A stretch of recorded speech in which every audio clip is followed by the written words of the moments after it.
मैं आज ग्वालियर चंबल में आई के बड़ी खुशी भई। मैं पहले भी पीताम्बरा मैया के दर्शन को आई हती। मैं दादी इंदिरा जी आपके क्षेत्र में आई हती। उनने मोए रानी लक्ष्मीबाई की कहानी खूब सुनाई हती। मैं बचपन में तुम्हारे क्षेत्र की वीरता और साहस की कहानियां पतो हैं। इतने दूर दूर से आई मेरी बहनन और भैया, आप सब लोगों का धन्यवाद। देखिए, मैं यहाँ ग्वालियर आ रही थी तो मेरे कई साथियों ने मुझे मुद्दे भेजे कि कौन कौन से मुद्दे हैं जो ग्वालियर में, मध्य प्रदेश में महत्वपूर्ण है और मुझे भाषण में क्या क्या कहना चाहिए। जब मैं उन मुद्दों को पढ़ रही थी, उन सुझावों को पढ़ रही थी, तो मुझे लगा कि ज़्यादातर नकारात्मक बातें थी और मेरे मन में ये बात आई कि क्या हमारी राजनीति आज सिर्फ आरोप और प्रत्यारोप में फंस गई है? क्या इससे आगे भी कोई राजनीति हो सकती है? इससे बढ़कर भी हम कुछ ऐसी बातें कर सकते हैं जो जनता की मतलब की बातें हों। देखिए, भारतीय राजनीति की नींव स्वतंत्रता के आंदोलन से में डली थी। स्वतंत्रता का जो हमारा आंदोलन था उसे सत्याग्रह का नाम दिया गया था। तो सत्य की लड़ाई थी। तो हमारी पूरी राजनीति की जो नींव है वो उसी लड़ाई में है, तभी डली। तो हमारी एक परंपरा रही है हमारे देश की कि हम नेताओं में सभ्यता, सरलता, सादगी और सच्चाई ढूंढते हैं। हम चाहते हैं कि ऐसे नेता हो जिनमें ये स्वभाव हो।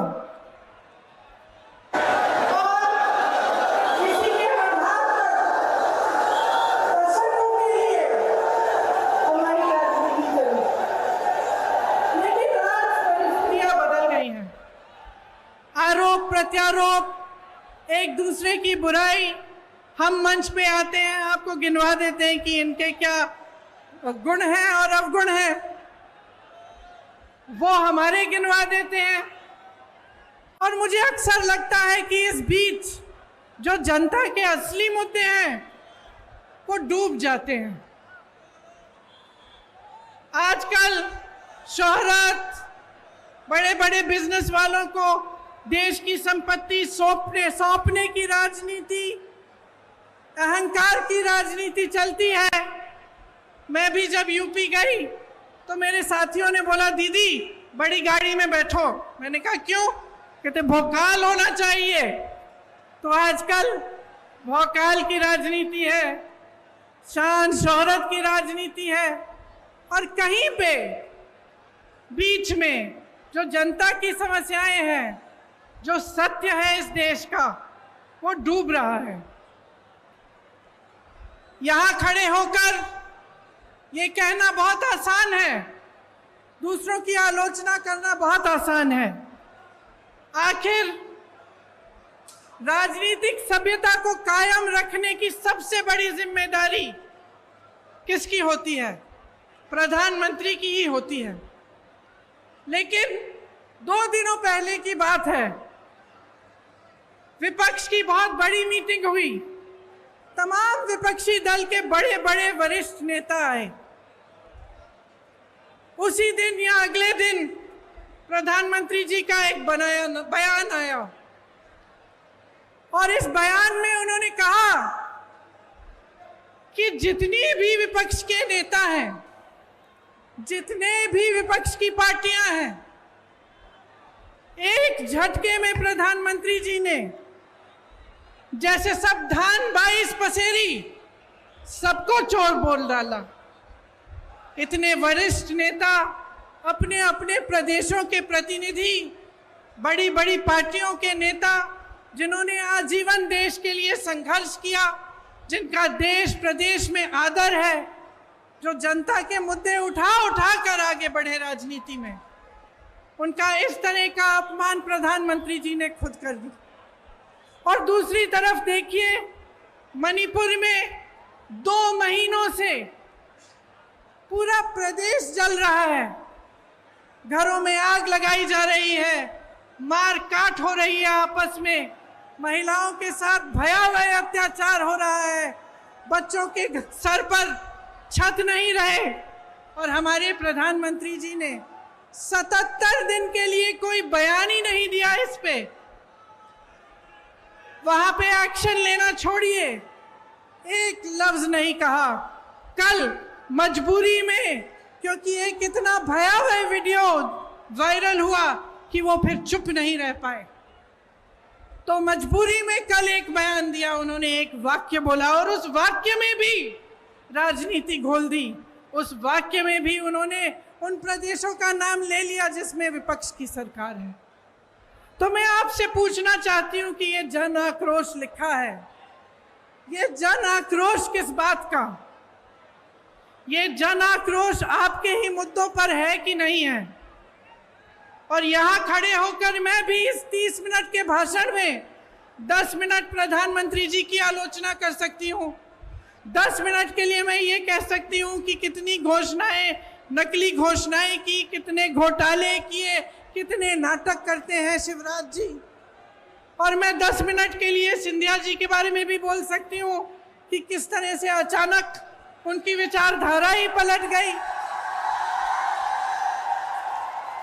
लेकिन आज मैं यहां आपका ध्यान भटकाने के लिए नहीं आई हूं, मैं आपके मुद्दों पर बात करने आई हूं। और आज जो सबसे बड़ा मुद्दा है आपका, मैं जानती हूं क्या है, महंगाई का मुद्दा है। सबसे बड़ा मुद्दा आज महंगाई है। और मैं सिर्फ सब्जी, फल, आटा, गेहूं, इस सब की मैं महंगाई नहीं कह रही हूं। ये तो है ही, जब टमाटर 150 रुपए में आप खरीद नहीं सकते तो ये तो है ही।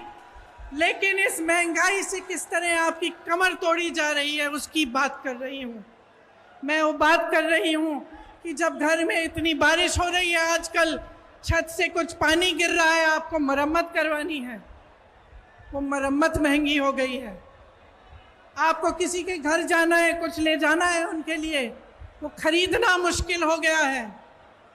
आपके बच्चों की फीस भरना मुश्किल हो गया है। इतनी बारिश में जो बच्चे स्कूल पाठशाला तक जा रहे हैं, उनके लिए छाता खरीदना मुश्किल हो गया है। आपके पूरे जीवन पर एक बहुत बड़ा बोझ बन गई है ये महंगाई। तो ये सिर्फ टमाटर के भाव की बात नहीं है, ये बात आपके जीवन की है कि किस तरह आप गुजारा कर पा रहे हैं, मैं समझ नहीं पा रही हूँ। मेरी बहनें यहाँ बैठी हैं, सबसे बड़ा बोझ इन पर है। समाज का बोझ, महंगाई का बोझ मेरी बहनें उठाती हैं सबसे ज्यादा। आज रसोई के लिए सामान खरीदना है, तेल खरीदनी है, वो भी नहीं मिलती। गैस का सिलेंडर मिलता तो था, उसमें गैस भरना ही मुश्किल हो गया है। आज आपको खरीदने जाना है तो 1000 रुपए से कम नहीं मिल रहा। बच्चों की परवरिश कैसे होगी? सुबह उठ के आप अगले दिन का सामना कैसे करते हैं? कोई बीमार पड़ जाता है तो घबराहट उनकी भी होती है और इस बात की भी होती है कि मैं दवाई कहाँ से खरीद के लाऊं। घर पे बीमार पड़ा है, लेकिन दुकान जाकर इतनी महंगाई है कि दवाई ही नहीं मिलेगी, मैं क्या करूं?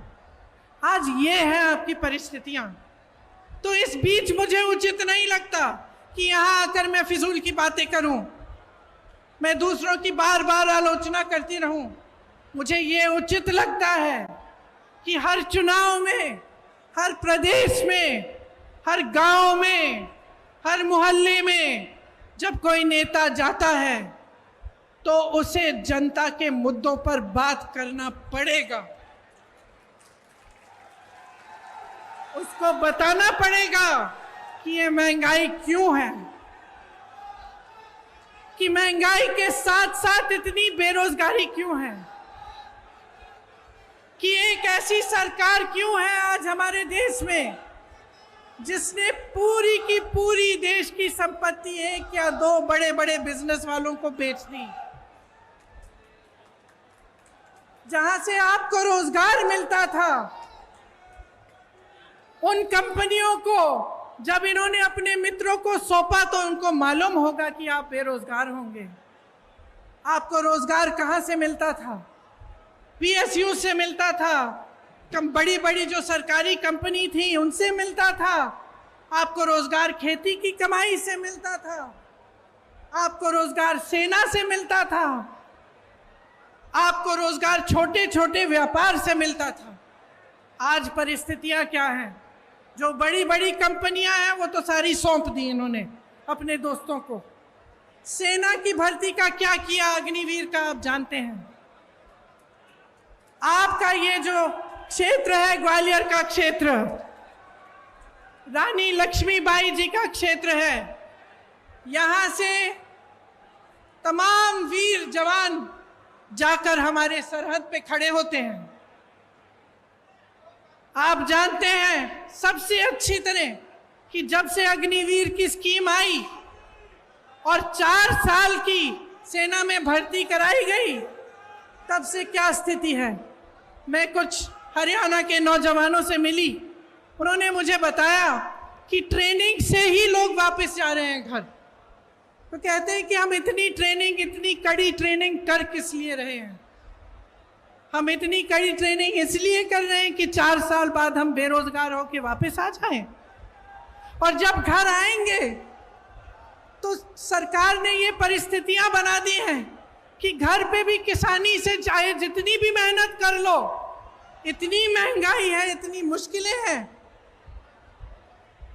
कि किसानी से भी नहीं कमा पाएंगे। तो घर आकर क्या करेंगे? वहां भर्ती के लिए तमाम नौजवान पढ़ाई करते हैं, माँ बाप मेहनत की कमाई से उनके लिए पैसे इकट्ठे करते हैं। कोई 10,000 के ट्यूशन, कोई 20,000 के ट्यूशन करता है, और फिर देखिए पटवारी के इम्तिहान में किस तरह से घोटाला हो गया। तो इन चीजों का समाधान क्या है? आज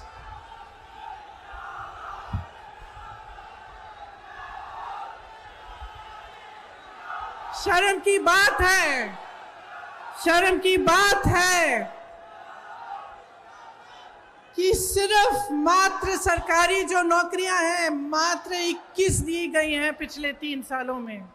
2018 में जब हमारी सरकार बनी थी तब इन्होंने सरकार गिराई। उससे पहले इनकी सरकार 10 सालों से चल रही थी, उससे ज्यादा। आज 18 सालों से इनकी सरकार है और ये परिस्थितियां हैं। तो चुनाव के पहले ये कहने का क्या फायदा है कि हम फलां स्कीम बनाएंगे, हम महिलाओं को कुछ देंगे, हम नौजवानों को रोजगार देंगे। क्या फायदा है? 18 साल से तो आप सरकार में रहे हैं, तब तो आपने कुछ दिया नहीं।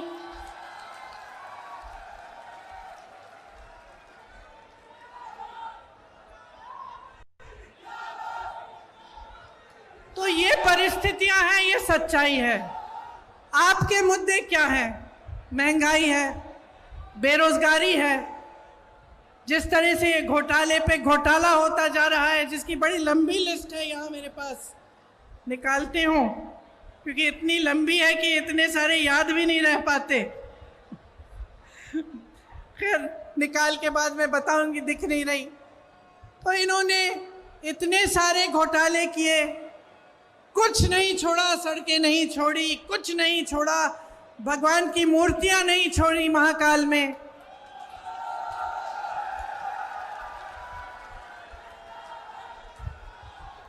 देखिए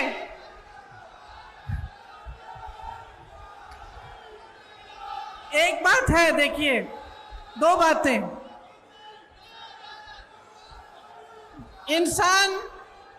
इंसान की जो नींव होती है ना, उसी तरह की नीयत होती है, और उसी तरह से जो सरकार होती है उसकी जो नींव होती है उसी तरह की नीयत होती है। ये जो सरकार इन्होंने हमारी सरकार गिरा के बनाई, इसकी नींव ही गलत थी। पैसों से खरीदी सरकार है, तो इसकी नीयत, इसका नतीजा क्या है कि इसकी नीयत ही खराब है। शुरू से सिर्फ लूट, सिर्फ घोटाले में ध्यान रहा है। ऊपर से 18 साल से सरकार चली आ रही है। अब आप बताइए, 18 सालों के लिए जिसके पास सत्ता होती है उसको क्या होता है? 18 सालों से सत्ता में रहने से अहंकार होता ही होता है, और इस कदर होता है कि जो आसपास के अधिकारी होते हैं, जो साथी होते हैं, वो भी सच्चाई नहीं बताते। तो 18 सालों में नेताओं की ये आदत अक्सर हो जाती है कि वो सोचने लगते हैं कि सत्ता तो हमेशा ही उनके साथ रहेगी, और जब हमेशा सत्ता साथ रहेगी तो काम करने की क्या जरूरत है भैया? कोई पूछने वाला तो है नहीं। जब समय आएगा ध्यान भटका देंगे, जब समय आएगा दूसरी बातें कर लेंगे, जिससे जनता के जज्बात जुड़े हुए हैं। फिर से जनता भूल जाएगी कि महंगाई है, जनता भूल जाएगी कि बेरोजगारी से मर रही है, जनता भूल जाएगी कि किसान खेती नहीं कर पा रहा, कुछ खरीद नहीं पा रहा, पेट्रोल डीजल के दाम इतने बढ़ गए हैं, और फिर से हमें वोट मिल जाएगा। 18 क्या 5 साल और हम सत्ता में रहेंगे, हमें कुछ करने की जरूरत नहीं है। और आज मध्य प्रदेश में यही परिस्थितियां हैं। सत्ता की वजह से अहंकार है, सत्ता की वजह से आलस है, और सुन लीजिए, सत्ता का स्वभाव है कि वो इंसान की भी असलियत उभार देती है। ये सत्ता का स्वभाव है। आप सत्ता को एक नेक इंसान के हाथ में दो, वो भलाई करेगा, आपकी सेवा करेगा। आप सत्ता को गलत इंसान के हाथों में दे दो तो इसी तरह की लूट मचेगी जो आपके प्रदेश में आज मच रही है।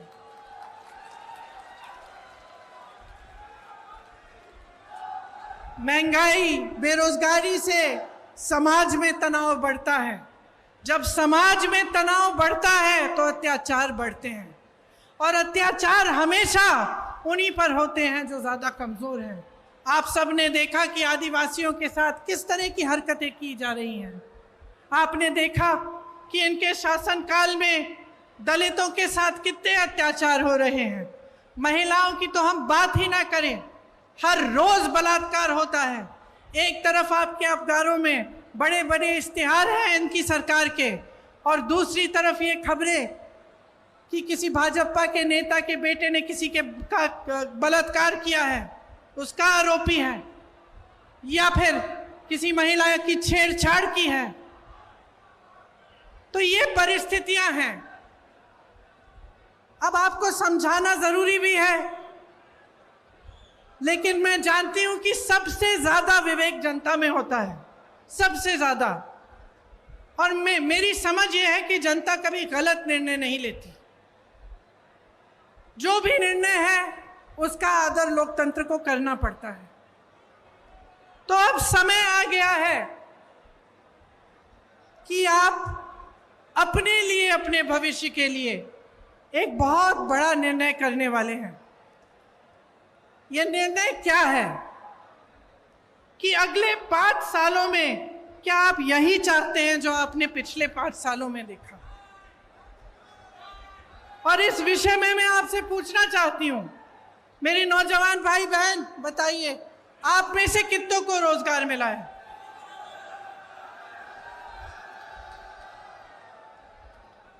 मेरे किसान भाई बहन यहाँ हैं, आपकी जिंदगी बेहतर हुई है कि नहीं?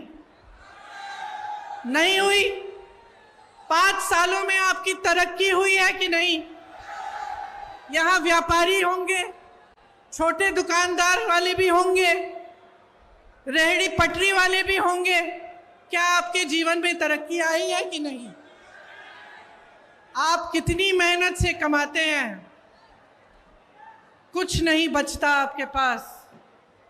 और जो आप पर सत्ता है, जो जिनके पास सत्ता है, जो आप पर राज कर रहे हैं, आलस के बावजूद घोटाले पे घोटाले कर करके कमा रहे हैं।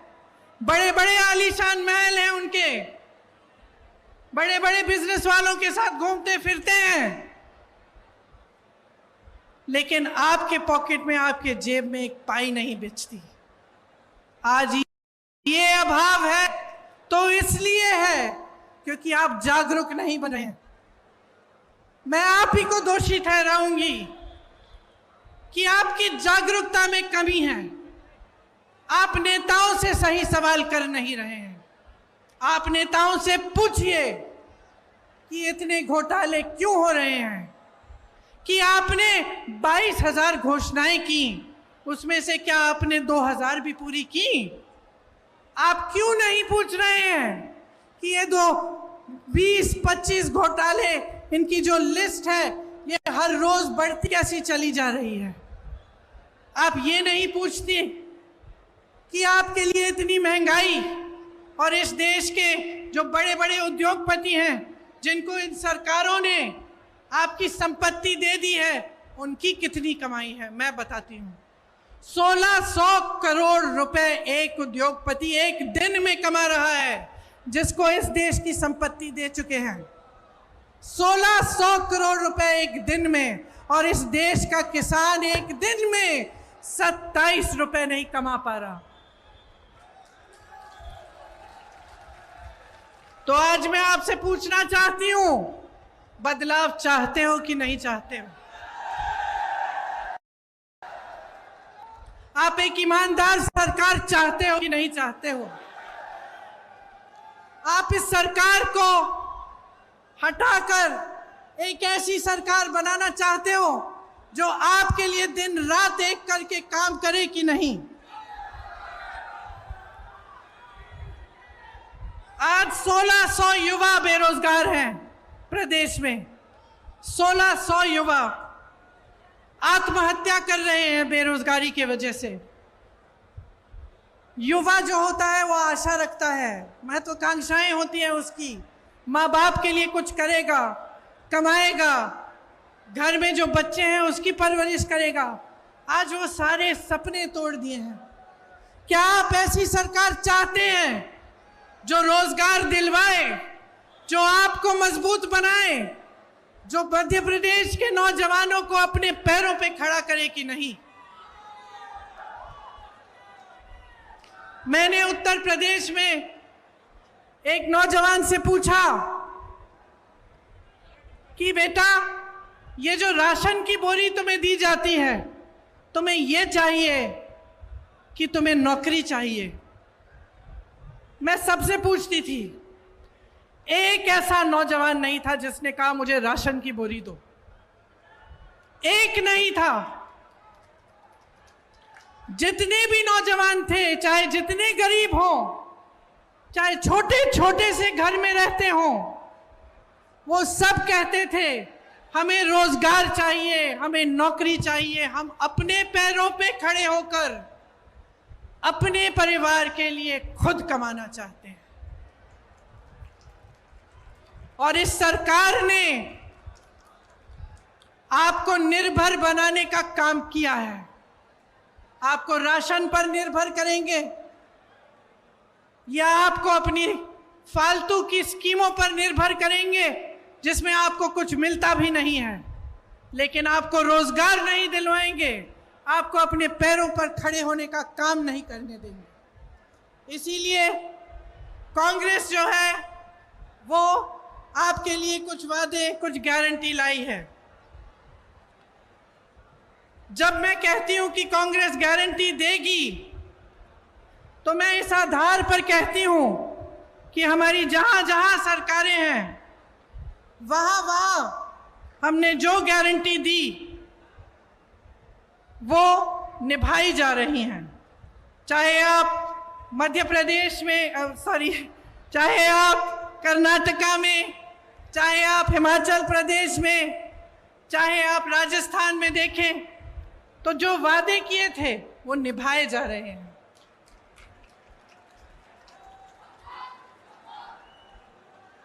राजस्थान में, छत्तीसगढ़ में, हिमाचल प्रदेश में पुरानी पेंशन की स्कीम लागू है। जब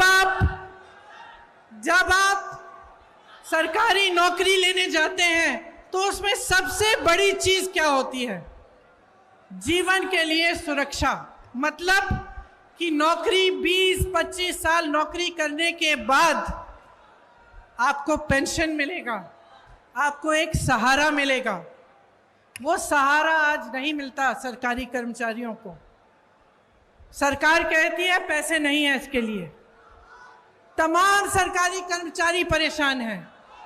इनके पास बड़े बड़े उद्योगपतियों के लोन माफ करने के पैसे हैं, आपके पेंशन देने के पैसे नहीं हैं। इसीलिए जहां जहां कांग्रेस की सरकार है वहां वहां पुरानी पेंशन आज लागू है, क्योंकि हम आपका आदर करते हैं। हम समझते हैं कि जो सरकारी कर्मचारी है, जो दिन रात सालों के लिए सेवा करता है, उसके लिए बुढ़ापे में भी सहारा होना चाहिए। और यहाँ पे भी एक घोषणा ये है, गारंटी, कि पुरानी पेंशन यहाँ भी लागू होगी।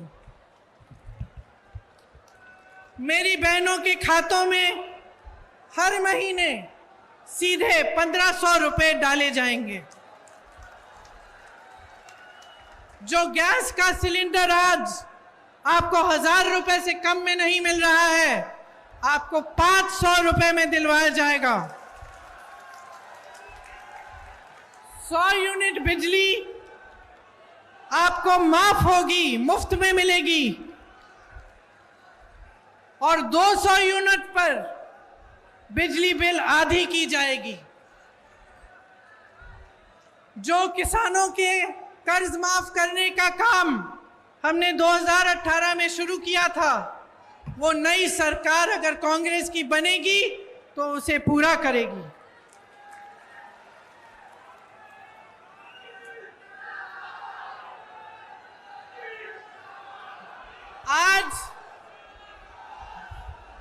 आज छत्तीसगढ़ में कांग्रेस की सरकार है, 2600 रुपए धान मिल रहा है। 2600 रुपए आपको मिलते हैं धान के लिए। जहां पे हिमाचल में हमारी सरकार है, वहां जो वादे किए उनको पूरा करने का काम शुरू है। कर्नाटका में कहा था कि महिलाओं को बस में यात्रा मुफ्त में मिलेगी, आज महिलाएं मुफ्त में यात्रा कर रही हैं।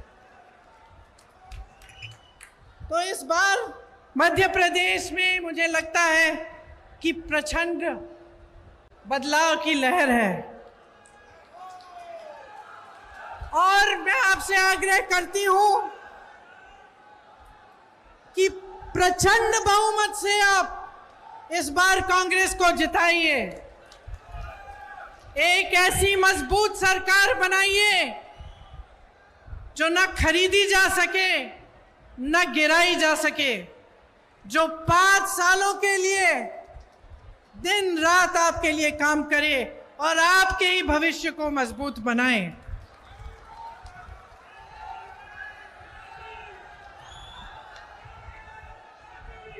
एक ऐसी राजनीति लाइए अपने प्रदेश में जो आपके भविष्य को मजबूत बनाने के लिए आपकी समस्याओं को सुलझाने का काम करे।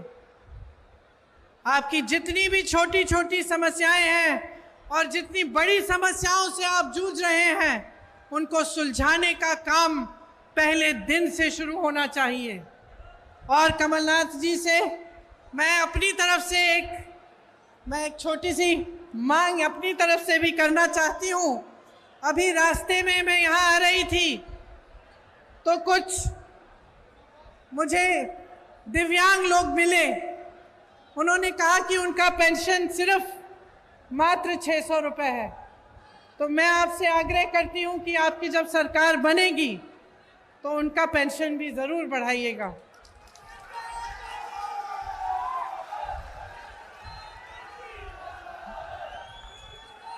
देखिए, ये ग्वालियर चंबल की धरती है।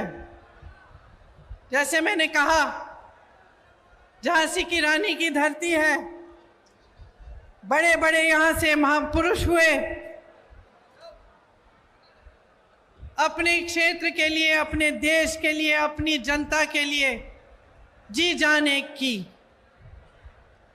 ग्वालियर चंबल बारे अब की जी मामा जी की भ्रष्ट सरकार बदलबे बारे है। बोलो, बदलबे बारे है ना? ठीक बोल रही हूं? और बोलो आपकी भाषा में, एक बार हमारे संगे जोर से बोलो, भाजपा जाए बेबारी है, कांग्रेस आए बेबारी है। भाजपा जाए बेभारी है, कांग्रेस आए बेभारी है। और आप सबको धन्यवाद देना चाहती हूं कि इतने समय से आपने मेरा इंतजार किया, मेरी बातों को आपने ध्यान से सुना। मैं आशा रखती हूं कि आप इन बातों को भूलेंगे नहीं, और चाहे जिस भी पार्टी का नेता आपके सामने आए, मंच पे खड़ा हो, आप उससे ये जरूर पूछिए कि आपके मुद्दों पे बात करें और आपके लिए वो क्या करेंगे। तो आप सबको बहुत बहुत धन्यवाद।